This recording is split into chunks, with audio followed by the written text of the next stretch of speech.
Oke, selanjutnya saya akan membahas muhkam dan mutasyabih menurut pandangan ulama. Jadi dalam membahas ayat mutasyabih ini ulama beda-beda pendapat. Mengingat ayat mutasyabih secara definisi tadi yang dipaparkan hanya Allah Subhanahu wa taala yang tahu. Sehingga ulama itu beda pendapat. Ada yang berani menafsirkannya dengan tujuan agar pembaca itu tidak tersesat. Ada sebagian yang tidak berani menafsirkannya.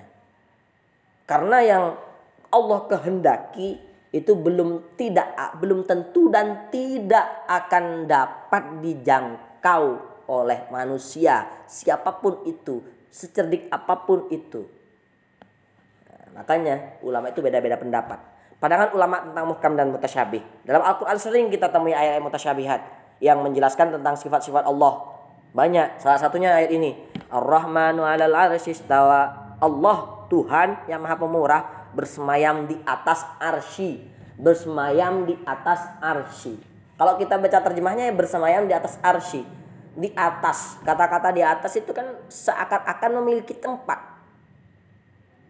Jadi Allah itu di atas arsy, duduk di atas arsy.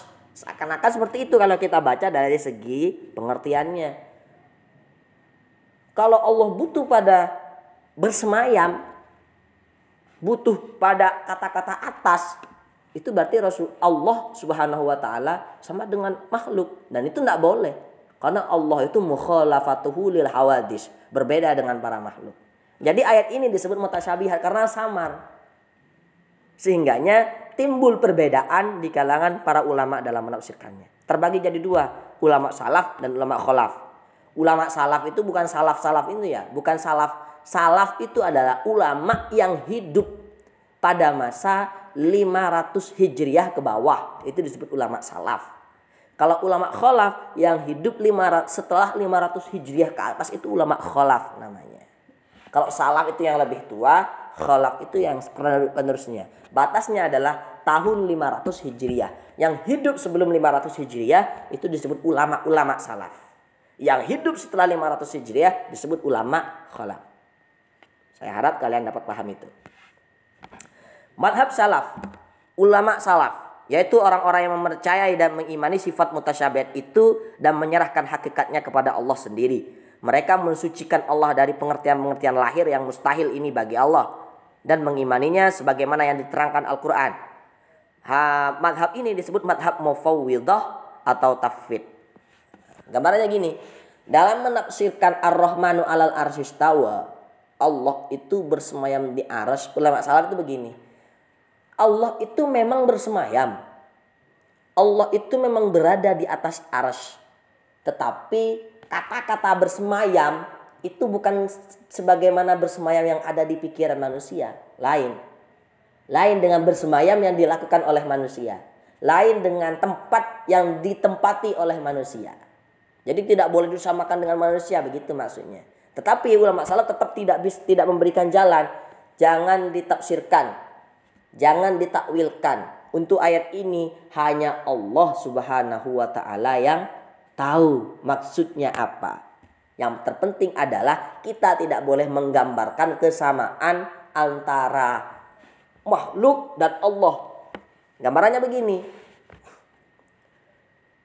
Kita orang-orang itu sering bilang, kita berdoa sama yang di atas.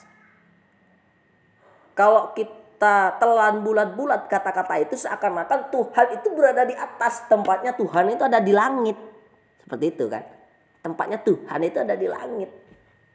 Padahal sebenarnya Tuhan Allah itu tidak memiliki langit. Maksudnya, sehingganya kata-kata di atas ini jangan dijelaskan, ditafsirkan sebagaimana manusia ketika berada di atas. Seperti itu. Jangan samakan. Tetapi juga jangan mencoba mentafsirkan ayat ini. Karena ayat ini, kata-kata bersemayam di atas arsy ini hanya Allah yang tahu. Tidak seperti bersemayam yang dilakukan makhluk. Tidak seperti kata-kata di atas yang dikatakan makhluk. Lain. Itu madhab salaf. Contoh ketika Imam Malik ditanya, apa itu istiwa? Bersemayam di atas arsy itu apa maksudnya? Istiwa itu maklum. Kita tahu istiwa itu seperti apa. Contoh ketika duduk di atas kursi, saya itu duduk di atas kursi. Kita itu bersemayam di atas kursi. Cuman caranya kalau Allah bagaimana? Kalau Allah bagaimana? Itu yang tidak manusia ketahui. Karena beda. Konsepnya beda. Bersemayamnya Tuhan itu seperti apa? Kita tidak pernah tahu. Jangan samakan bersemayam kita itu dengan Allah. Itu pendapat ulama salaf. Tetapi juga jangan mencoba menafsirkan ayat ini. Karena ayat ini hanya Allah yang tahu maksudnya apa. Paham ya? Dalil pertama, pendapat pertama itu adalah qiraat Ibnu Abbas.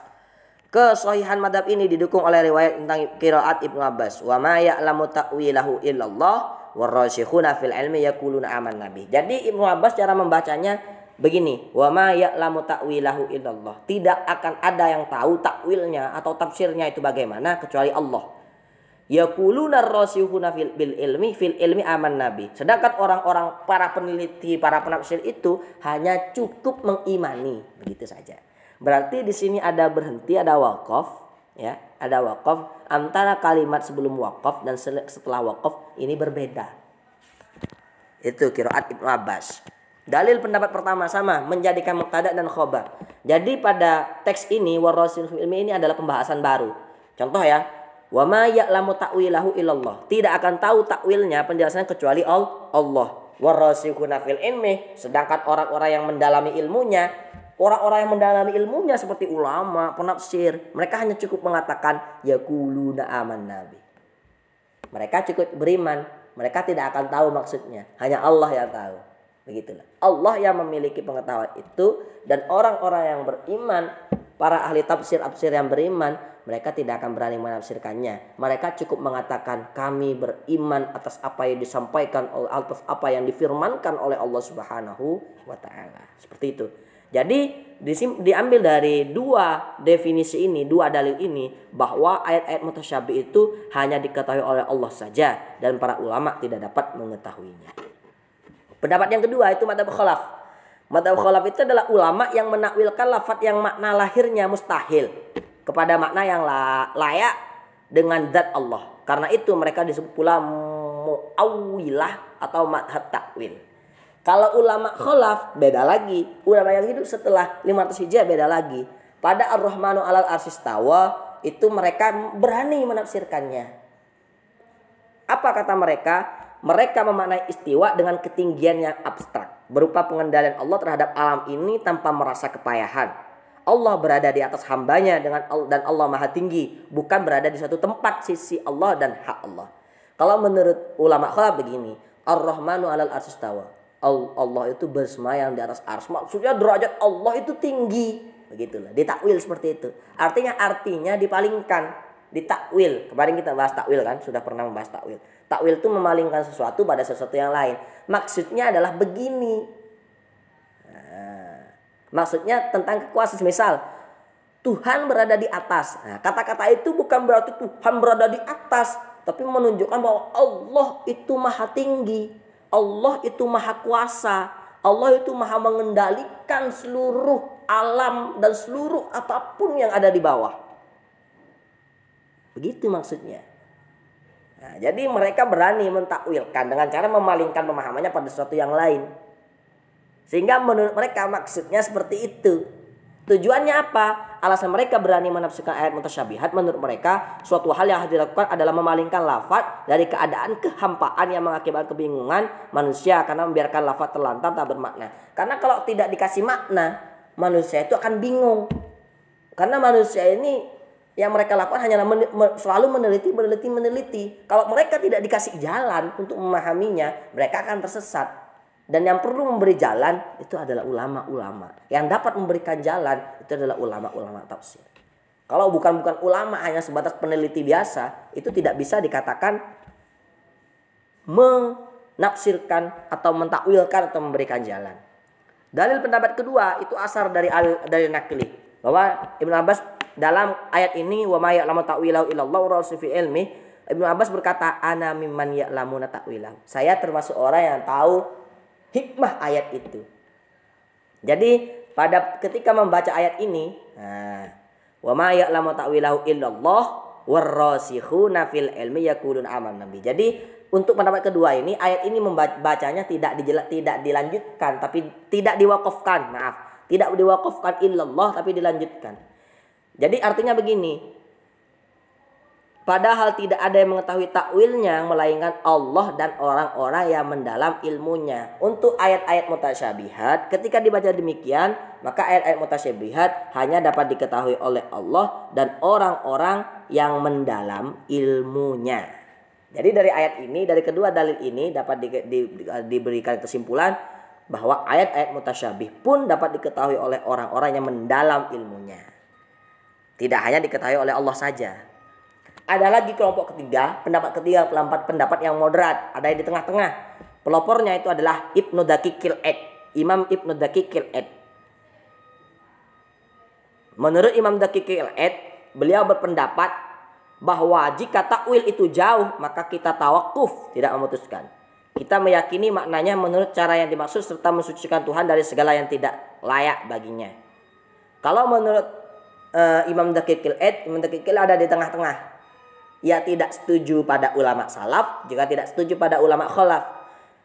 Imam Daqiqil Aid lebih cenderung boleh ditakwilkan, asalkan takwilnya itu tidak dapat merusak kesucian Allah sebagai Tuhan. Kalau semisal takwil atau tafsirnya itu merusak kesucian Allah sebagai Tuhan, maka kami tidak akan memakainya. Kami lebih memilih tidak menafsirkannya dan menyerahkan pemahamannya hanya kepada Allah Subhanahu wa taala. Berikut yang bisa saya sampaikan. Semoga bermanfaat. Assalamualaikum warahmatullahi wabarakatuh.